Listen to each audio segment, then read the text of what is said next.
So let me take you to the heart of Australia and to the town of Alice Springs. Before COVID-19, everyone was talking about a youth crisis and the supposed spike in crime. The pandemic has intensified concerns of a youth crisis. These youth are often labelled bad, and many think they need to be in detention. And I strongly disagree. I know these youth, they're not bad or mad, they're sad. Our assessments show that most have undiagnosed anxiety and depression. They're psychologically distressed. The youth who can't be here tonight tell us that they offend because they feel scared, stressed, angry, insecure and unsafe, uncared for, and sometimes just because they're hungry. Yes, they are perpetrators, but I think they're victims too. They tell us that they grow up with grog and ganja, gambling, hunger, humbug, fights, brothers, fathers, uncles in jail doing time or dead too soon. They say that they feel guilty and bad for hurting their communities, sad and a little bit worried. These youth don't know what to do with or how to think about their pain, the pain that smashes them on the inside. So they act out and they smash their external worlds. Here are some stark facts. 99% of all youth in detention in the Northern Territory are Aboriginal male and aged between 10 and 17 years. Can you imagine age 10? The suicide rates in the Northern Territory are the highest in Australia, and Australia has the highest rates in the world. So what do Aboriginal family members tell us? We have hurting hearts. We want to teach our youth our stories before the old men die. We want our youth on country and not in custody. We all throw up our hands. Everybody lives under constant threat and sorry business, and everyone asks what to do. Well, creating a safe and supportive environment, our organisation, CASSE for short, has a solution. A solution that is far more cost effective and humane than detention. A solution that takes youth from custody to country.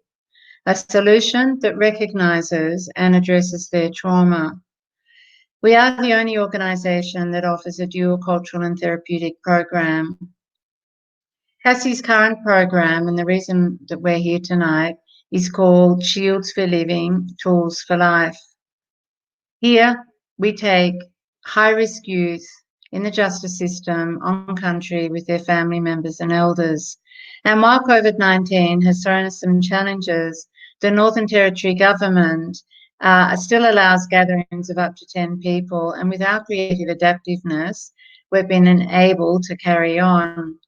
So the youth on country learn to make spears, shields, boomerangs, have conversations with their elders, learn to care for country, and talk jail time.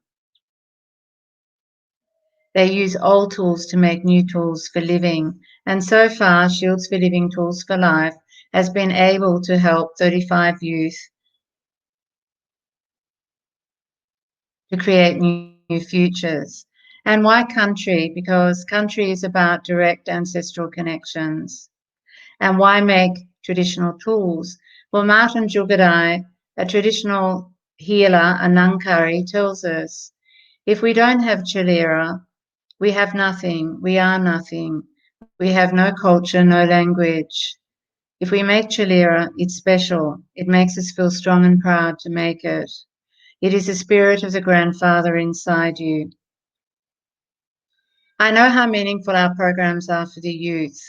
And I asked a young man who we'll call Ezekiel in a remote community if he'd made a tool on his last camp. And he grinned broadly and he said, yes, I made a boomerang for the first time. I asked what he plans to do with it. And he said, keep it for ceremony business. So like all the youth that Cassie works with, Ezekiel now has a tool of value, something he made, a new skill, a good object, a symbol of strength, pride and protection in memory of his grandfather. And now we come to the absolute catalysing core of mental health and growth that our program provides, the feeling of real. The youth feel alive and real. They tell us that they feel happy, proud, and strong on our camps. They now tell new stories. They want to come on our camps, court mandated or not. So with your support tonight and with $800, you could support one youth and a family on country, which is of huge value when you think that it costs about $345,000 to keep one man in jail in the Northern Territory per year. For $5,000, we can reach 6 youth on country. For $10,000, we can reach 12 youth and their families. For $20,000, we can reach 24 youth and their families. Double it and you have 48. And in a heartbeat, we can give these troubled but amazing youth the life-changing, life-giving tools they need to stay alive. Thank you.